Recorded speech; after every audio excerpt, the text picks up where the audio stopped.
Mic test, 1, 2, 3. Thank you, bud. Oops.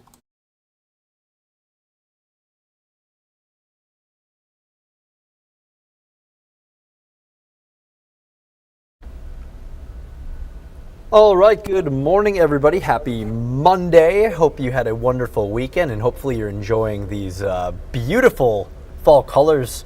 Tammy, you said even since last week, it's already looking better, more colors out there. Beautiful look at Shawano this morning. It really is, and with that sunlight, you can really just see all the colors popping. It's really fun. I know people have been going up to Door County to check it out, and even just around the area. Yeah, it doesn't matter. Oconto County was driving up to Marinette this weekend.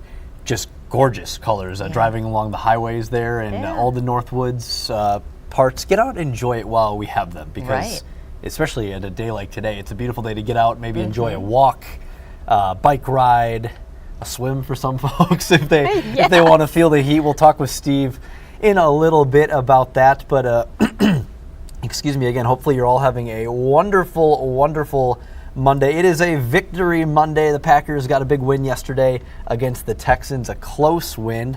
The new kicker, Mr. McManus, getting a field goal in the last seconds to propel them to a 24-22 victory. Really close one there at Lambeau Field.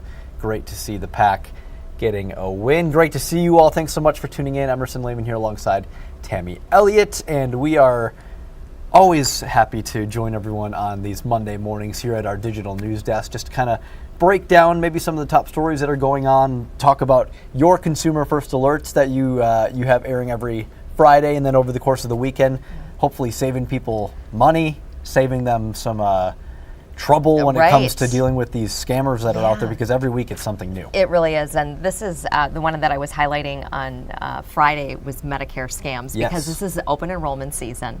So it started October 15th, it goes through December 7th, and really a lot of the consumer agencies are highlighting this right now because, well, we know scammers kind of follow what's happening, right? So this is happening right now, the open enrollment, so they're getting reports of more scam attempts. And listen, impersonating Medicare is not something new. This is not a new scam, but they just say to be on heightened alert to this. And one of the big ones that they're highlighting is people calling and saying you need to give them some information in order for you to get your new Medicare card.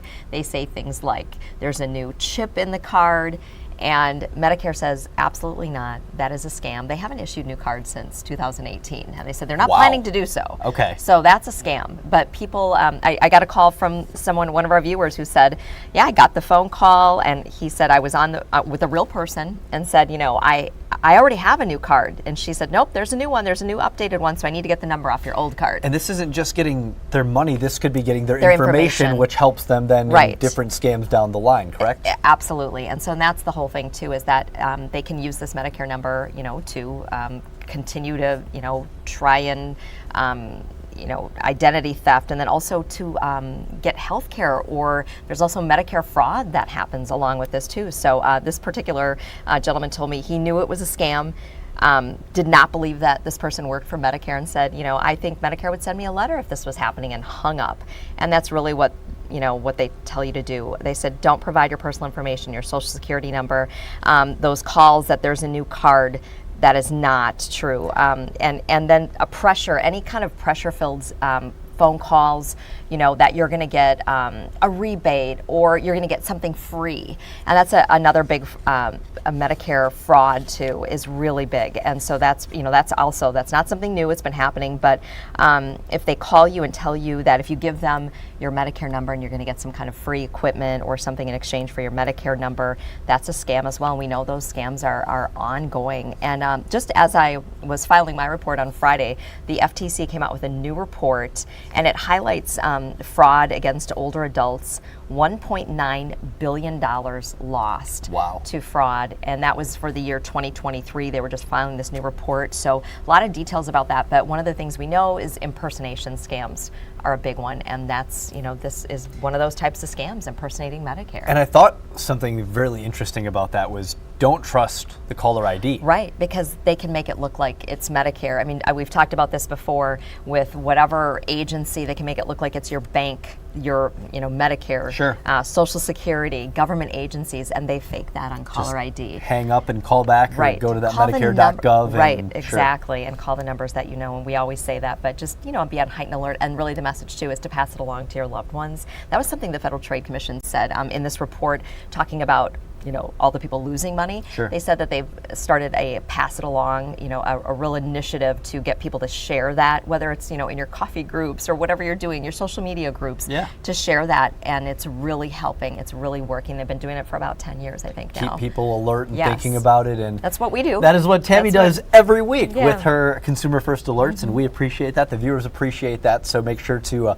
follow along, head to our website. You can see all of her reports, because every week, like we said, there's something else that's going on, so you're keeping people up to date with all the latest. Always trying to do our best to help everyone out there, yeah. Speaking of high alert, another person that does a great job at keeping folks up to date is Mr. Steve Bailon, who's joining us. And the state right now, Steve, is on high alert, very high alert in some places for fire danger that's going on right now. That this drought that we've been experiencing here in the later portion of 2024 really continuing right now. Well, either you guys are psychic to know what I'm going to be talking about right off the bat, or maybe you have a sneak preview of my graphics. It's spooky season. We're psychic. Right. We know what's going on. Spooky season. Oh no. Woo! All right, I will flip over and drive here for a little bit and show you what Emerson's talking about.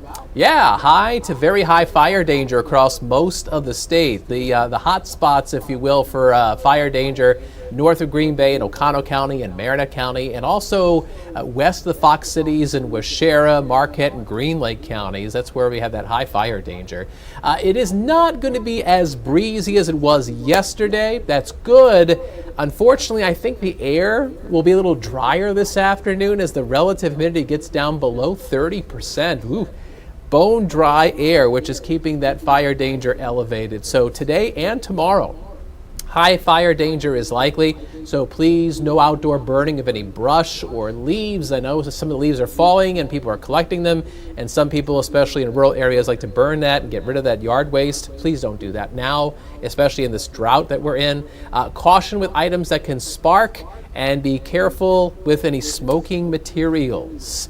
We were also talking about this morning about how incredibly warm it is. I mean, it is October 21st, and out the door right now, we're in the 50s and some 60s. It is 61 in Appleton and in Sturgeon Bay.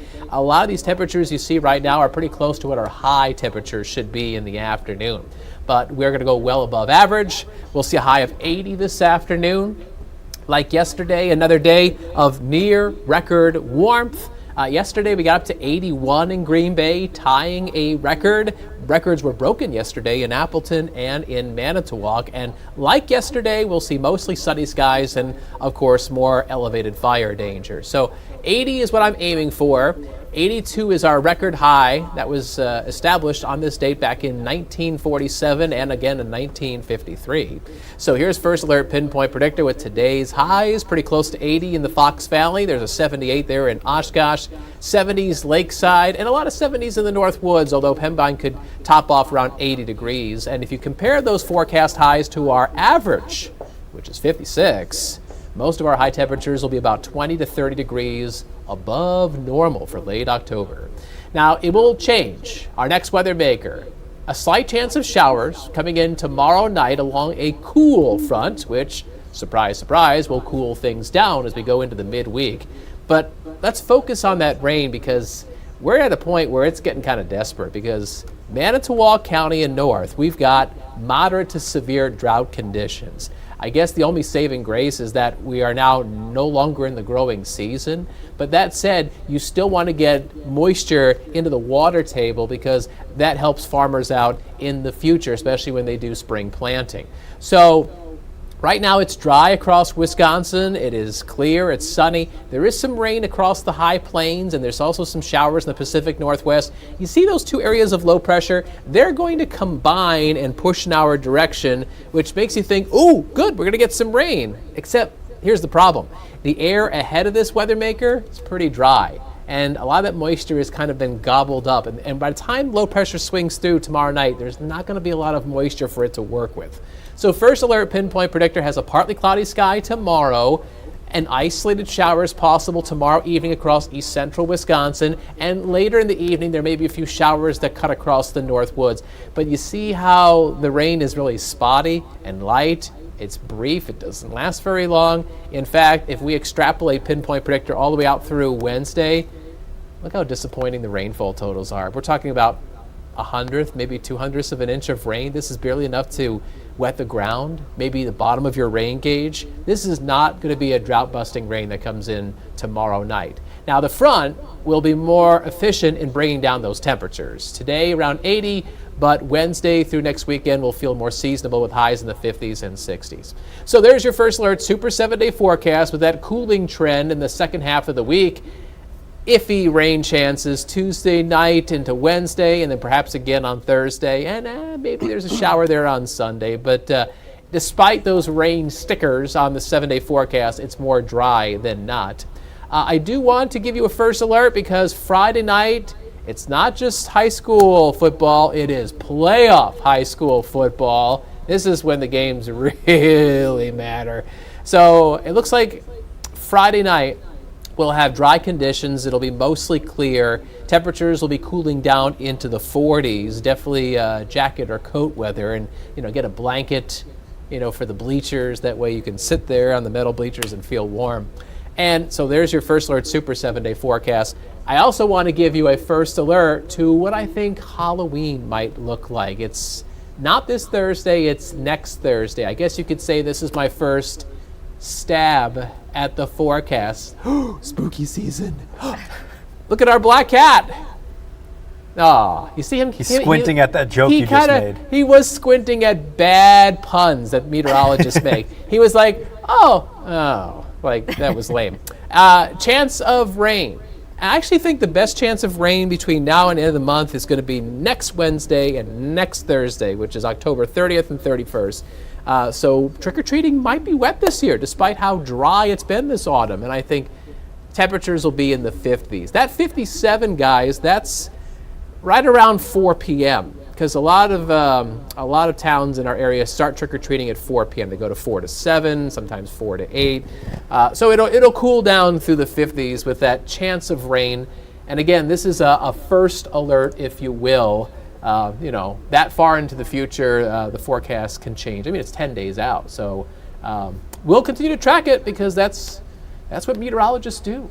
That's what you do. And maybe those parents out there that are still planning for Halloween, they can work in a umbrella into the costume this year. Of course the rain has to come on Halloween, right? Well, I know it's far out yet. That's Murphy's Law. I mean, Tammy, I'm willing to bet that you've taken your kids out in all sorts of wonderful weather to go trick-or-treating. Oh, for sure. Usually winter coats. Right. You don't even get to see the costumes. They're just always covered up by the coats. Yeah. See, that's why I always thought like a good costume would be like the Michelin Man or the Stay Puft Marshmallow Man, because you can kind of fake it with a big heavy coat. You could do that. You could make that happen. All right, Steve. We appreciate it. We'll let you get ready for Action 2 News Mid-Morning starting at 9, just over 15 minutes away. We will send you all off to have a wonderful rest of your Monday as well. Thanks so much for joining us for this Digital News Desk update. Here's a beautiful look at Sturgeon Bay this morning. Some colors out there in Sturgeon Bay as well. Get outside, enjoy the beautiful Monday, and we will see you tomorrow.